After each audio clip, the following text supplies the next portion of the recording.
Anda kembali di 60 menit Special Report. Saudara, mundurnya Kepala Otorita IKN, Bambang Susantono dan wakilnya Doni Rahayu 2 bulan jelang upacara kemerdekaan di IKN menyulut tanda tanya publik. Sejumlah tudingan muncul, salah satunya adalah target pembangunan IKN yang dibuat pemerintah terlalu ambisius. Izin kalau terkait Kepala Otorita IKN maupun Wakil Kepala Otorita IKN yang kemarin mengundurkan diri gitu ya Pak, itu sebenarnya alasannya apa dan ditanyakan ke Pak Bambang dan Pak Doni, karena alasannya alasan pribadi. Di tengah polemik mundurnya Kepala Otorita IKN, Bambang Susantono dan wakilnya Doni Rahayu, Presiden Jokowi optimistis pemindahan ibu kota ke Penajam Pasir Utara, Kalimantan Timur segera terwujud. Presiden Jokowi menyebut Kepres tentang pemindahan ibu kota sedang berproses dan tak menutup kemungkinan ditandatangani Presiden terpilih Prabowo Subianto. Belum. Bisa saya nanti yang menandatangani, bisa nanti juga Presiden terpilih pemerintahan baru yang menandatangani. Pemerintah mengklaim pembangunan IKN telah mencapai 80% secara total. Pembangunan Istana Presiden mencapai 74%, sedangkan perumahan menteri sudah selesai 90%. Sementara fasilitas lain seperti lapangan upacara mencapai 56%. 47 tower hunian ASN ditargetkan selesai Juli mendatang, sedangkan akses utama jalan tol progresnya rata-rata telah mencapai 70%. Dalam rapat dengar pendapat di DPR, Menko Marves Luhut Binsar Panjaitan pun membantah ada masalah dalam pembangunan ibu kota Nusantara, termasuk tudingan investasi macet. IKN itu tidak ada masalah. Yang masalah yang jadi pimpinannya. Jadi kalau orang melihat tidak ada investasi, pembangunan semua jalan. Ya ada yang lambat sana sini ya biasalah. Tidak ada isu. Dan memang banyak masalah yang lalu yang kita tuntaskan sekarang ini. Dan overall menurut saya tidak ada isu mengenai ibu kota. Sementara itu, melalui akun Instagram pribadinya, Bambang Susantono menyebut meski ia tak lagi berada dalam otorita, namun dirinya akan menyumbangkan tenaga, pemikiran, dan keahlian demi terwujudnya IKN yang hijau, cerdas, tangguh, inklusif, dan berkelanjutan. Lantas, seperti apa tanggapan DPR soal polemik mundurnya 2 pimpinan otorita 2 bulan jelang rencana upacara 17 Agustus di IKN? Setelah mundurnya Kepala Otorita IKN dan wakilnya, Bang Deddy melihatnya seperti apa dari sudut pandang fraksi PDIP? Ini tuh mereka mundur atau dimundurkan sih sebenarnya?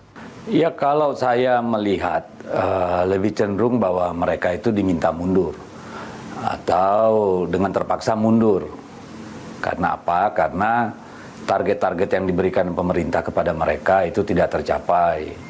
Karena misalkan begini, targetnya kan bahwa katakanlah jalan tol itu sudah berfungsi sehingga nanti upacara 17 Agustus orang bisa dari Balikpapan ke sana. Ternyata kan hanya 1 ruas yang jadi, itu pun masih fungsional, artinya belum diaspal. Hanya agregat diperkeras gitu ya. Lalu dari 48 tower yang harusnya selesai by Agustus gitu ya, hanya 12 yang jadi. Lalu bandara misalnya yang harusnya mempercepat mereka sampai di daerah IKN untuk merayakan 17 Agustus, itu baru runway yang jadi ya, sisi daratnya belum. Jadi tidak ada terminal apapun segala macam, dan itu hanya bisa 1 pesawat. Dan hotel pun hanya ada 1, itu dengan 191 kamar yang saya dengar. Sehingga akhirnya apa? Rencana yang tadinya mau dihadiri 8.500 orang untuk perayaan 17 Agustus, akhirnya cuma sekitar 1.500. Saya nggak tahu, karena saya dengar PJ Gubernur DKI juga sudah menyusun alternatif kalau yang di IKN belum tercapai. Nggak jadi berarti di sana? Ada plan B lah kan kira-kira seperti itu. Jadi memang banyak persoalan di sana yang belum terselesaikan oleh para pimpinan otorita kemarin. Tetapi ini kan akibat juga dari situasi yang kompleks. Ekosistemnya itu kan dibangun tidak mungkin dalam 2-3 tahun ekosistem itu. Bayangkan untuk air saja itu harus pakai truk terus-menerus ya. Karena air di sana itu tidak layak untuk minum, untuk konstruksi juga tidak memadai ya. Lalu banyak kegiatan yang dilakukan, groundbreaking misalnya. Ya hampir tiap bulan ada groundbreaking. Akhirnya kan ini bikin macet juga. Karena kalau groundbreaking berarti kan seminggu sebelumnya nggak boleh ada aktivitas, misalnya gitu kan. Ya ini problem, ya bukan kita nggak mendukung IKN, tapi memang terlalu ambisius. Oke, tapi kan ini kan udah jadi amanat undang-undang ya Bang ya. Kita tahu juga PDI juga salah satu fraksi yang saat itu mendukung IKN. Di Rakernas kemarin, salah satu keputusan rekomendasi Rakernas juga meminta penyelesaian IKN, mendukung untuk terus menyelesaikan IKN. Cuma kita harus sadar membangun ibu kota baru itu, apalagi di tempat dari nol, itu harus dilakukan dengan sangat hati-hati, dipersiapkan secara detail dan ketat gitu. Jadi nggak bisa kayak Bandung Bondowoso gitu loh, sulap simsalabim jadi. Ekosistemnya kan harus terbentuk dulu gitu. Saya kira Pak Jokowi harus lebih realistis lah, dengan waktu yang pendek, hanya tinggal 2,5 bulan ya untuk menyiapkan ini. Kita ingin ini berhasil, tetapi kita juga harus realistis gitu. Kami pun bertemu Hendrikus Andi Simarmata, Ketua Ikatan Ahli Perencanaan Indonesia, membicarakan nasib IKN dan mitigasinya setelah 2 pimpinan otorita IKN mundur.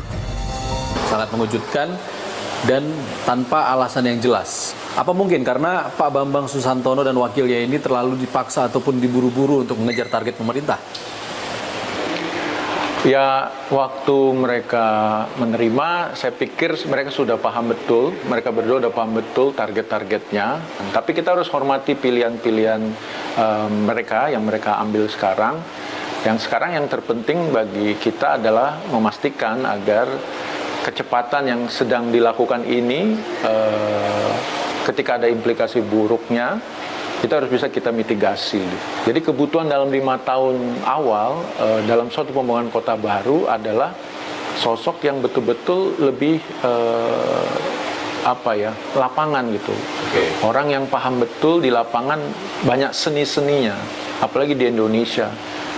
Kita perlu pendekatan yang persuasif, perlu stay di sana. Kenapa? Penajam Pasir Utara ini lokasi yang mungkin butuh trik khusus gitu? Karena memang dari sisi lokasi tempat ini bukan yang paling ideal, karena dia berada di daerah perbukitan dan dia istana itu kan ada di titik tinggi ya, sehingga untuk mobilisasi logistik, teknik konstruksinya tentu perlu extra effort. Nah, sehingga siapapun yang memimpin pembangunan ini harus extraordinary lah untuk memastikan ini aman, memastikan ini memenuhi prinsip-prinsip pembangunan berkelanjutan dan syukur-syukur bisa memenuhi standar bangunan hijau misalnya ya. Ya sebenarnya prinsip bagi kami perencana, apapun lokasinya bisa kami rekayasa, itu dulu ya. Tetapi tentu ada extra cost kan, ada biaya tambah lah gitu. Nah, di lokasi ini tentu sudah banyak kita sampaikan bahwa kalau ini dipilih akan ada banyak biaya yang harus ditambahkan. Pengadaan air bersih, teknik konstruksinya, karena dia banyakkan clay, terus hutannya homogen gitu ya, karena dia eukaliptus, HTI. Jadi harus ada suksesi alam untuk membuat dia lebih diverse gitu ya, sehingga kemudian bisa membantu stabilisasi temperatur udara di sana. Jadi itu bisa, tapi kan butuh biaya yang tidak sedikit ya. Singapura saja kan cooling cities-nya menelan banyak biaya untuk dia, supaya dia kan nggak bisa pindah kemana-mana. Singapura sekecil itu.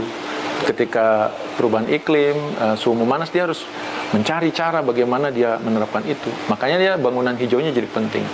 Nah di IKN pun begitu. Sebagai profesional kita harus membantu menyiapkan mitigasi dari keputusan-keputusan yang sulit itu. Nah itu yang menurut saya PR besar bagi pergantian pimpinan otorita ini. Belum kita bicara bagaimana menarik minat investor luar ya, atau dalam negeri. Ini bagaimana kita, hal yang paling mendasar yaitu hak atas tanah itu dikelola. Di balik segala pro kontra, IKN adalah amanat undang-undang dengan dana triliunan rupiah yang sudah digelontorkan. IKN harus diselesaikan. Selengkapnya, usai jeda di 60 menit Special Report. Jadi kota yang baik itu adalah ketika orang memang secara sadar dan secara happy gitu, nyaman, dia memang mau pindah.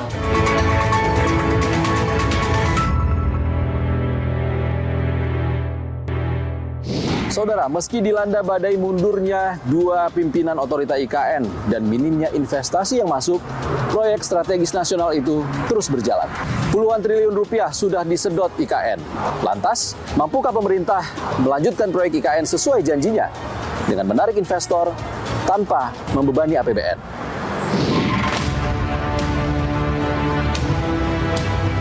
Mundurnya Bambang Susantono dan Doni Rahayu dari pucuk pimpinan otorita IKN di tengah persiapan perayaan HUT ke-79 RI IKN 17 Agustus mendatang menjadi pertanyaan publik.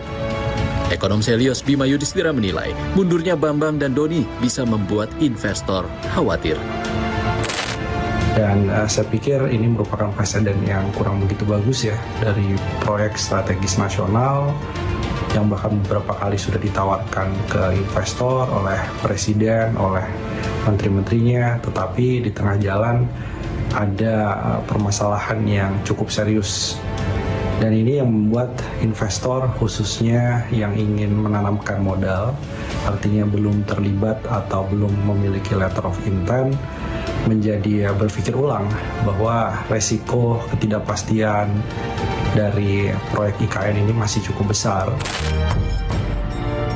Namun, Ibu Kota Nusantara, di tengah pro kontra dan mundurnya kepala otorita, suka tak suka, kini jadi amanat undang-undang untuk negara. Puluhan triliun rupiah APBN telah dialokasikan untuk pembangunan. Untuk menghemat biaya, Bang, kira-kira ke depannya apa rekomendasi dari... Ya, kalau untuk menghemat biaya harus seperti janji Pak Jokowi di awal bahwa ini adalah dengan pola investasi. Karena kalau APBN saya kira akan sangat sulit. Kita akan keteteran. Kalau mengharapkan BUMN juga sudah tidak ada kekuatan BUMN untuk ikut berpartisipasi di dalam, apalagi BUMN karya ya. Karena kan mereka banyak terbebani dengan proyek-proyek di masa lalu gitu ya, sehingga kemampuan keuangan untuk meleverage pendanaan kan sudah nyaris tidak ada gitu ya. Nah, yang harus dilakukan ya memang pilihannya hanya memperbanyak investor, meyakinkan investor, menunjukkan hasil progres yang baik di lapangan sehingga investor berpikir untuk mau berinvestasi gitu ya, dan konsistensi nanti pemerintahan baru untuk menjadikan IKN ini menjadi prioritas. Tadi kalau kata Abang ini bukan prioritas lagi di 2025, kita punya pengalaman ada proyek mangkrak seperti Hambalang misalnya. Mungkin nggak? Ya, agar tidak terjadi ya harus realistis. Artinya kalau APBN hanya bisa menganggarkan misalnya per tahun itu katakanlah 50 triliun atau 25 triliun ya harus jalan dengan itu. Jadi waktunya memang harus di delay gitu loh. Kalau tadi harapannya 3 tahun, 4 tahun, 5 tahun barang ini selesai ya harus 20-25 tahun. Karena kan pemerintahnya juga sudah berganti. Ya kan dia kan punya janji juga terhadap masyarakat, ya. Semua harus gratis, sekolah gratis, makan gratis, bahkan subsidi seluruh angkutan umum di kota-kota besar itu kan semua butuh anggaran. Jadi ya sudah pasti kalau menurut saya akan terjadi pergeseran prioritas. Dan kalau bukan dari APBN, maka IKN supaya tidak jadi proyek mangkrak ya harus ada investor yang masuk. Jangan sampai kayak Putrajaya Malaysia, Pak? Iya.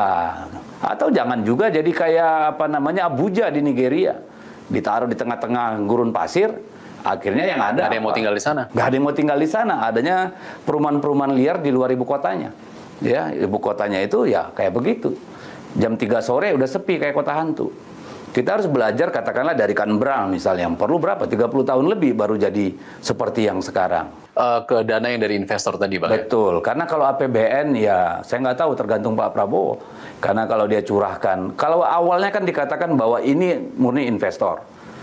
Per hari ini nggak ada satupun investor asing yang masuk. Yang ada justru APBN, ya toh.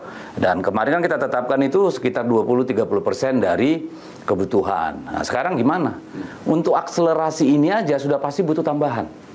Ya, atau kalau mau dipercepat kan apa? Artinya kan beli material sebanyak mungkin, datangkan tenaga kerja sebanyak mungkin, itu kan anggaran. Airnya lebih mahal lagi. Airnya. Itu dia, kan yang ada air di situ yang jernih, yang bagus itu kan yang punya Pak Hasim, ada konsesinya di situ. Itu emang jernih banget gitu. Kalau yang ada di areal IKN itu ya susah diharapkan, Pak. Tempat untuk pipa sudah ada, tapi kan pipanya aja belum. Ya, jadi saya kira ambisinya lah yang harus diturunkan. Ya, jangan memaksa bahwa ini harus jadi dalam 5 tahun, 10 tahun, enggak, step by step. Dengan keluarnya kepala otorita dan wakilnya ini, kemungkinan investor masuk juga katanya makin kecil, Bang.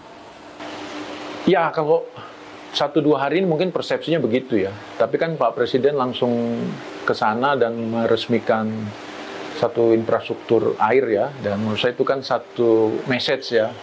Don't worry, I'm still there, I'm still here. Let's do it gitu kan. Nah, dan saya pikir pemilihan Menteri PU dan Wakil Menteri ATR itu menunjukkan bagaimana keseriusan beliau untuk mempercepat penyiapan ini, pencapaian target ini, dan ya kita lihat karena toh semua yang bangun dari awal juga Kementerian PUPR. Jadi nanti kita lihat bagaimana kehandalan dari infrastruktur ini, karena kalau orang lihat, aduh kok jalannya begini, kok airnya begini, itu juga akan menimbulkan reaksi negatif, dan itu yang harus kita make sure agar proses yang sudah dilakukan selama 2 tahun ini dan pergantian ini bisa memastikan kehandalan infrastruktur itu terjamin gitu.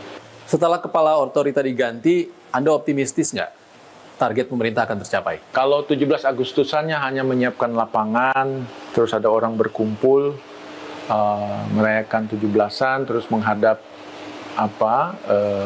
istana gitu ke presiden yang baru, saya pikir manageable aja.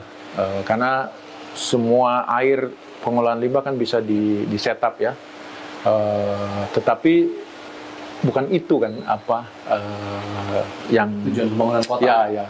Tapi Oktober ini begitu pergantian ini ada target-target, misalnya kalau nggak salah 3 kantor Kemenko, Istana Negara itu well built gitu ya.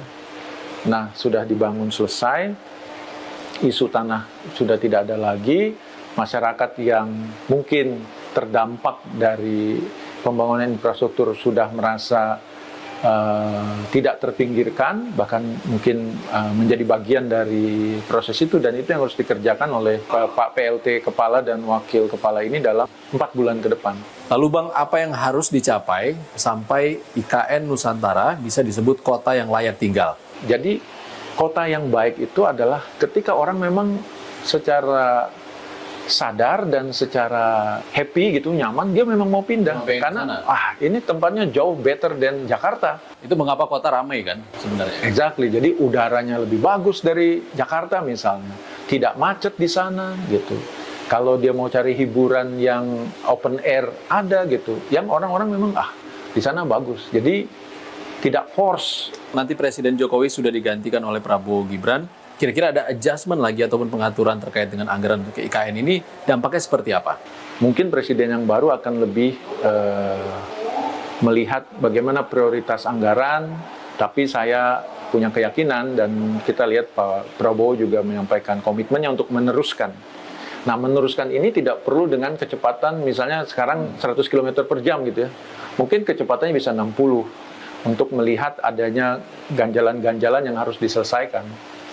Isu utama seperti pertanahan misalnya, makanya mungkin Pak Raja Juli diminta untuk itu kan, untuk coba ini masih ada nggak sih ganjalan-ganjalannya, karena tanpa kepastian hak atas tanah sulit kita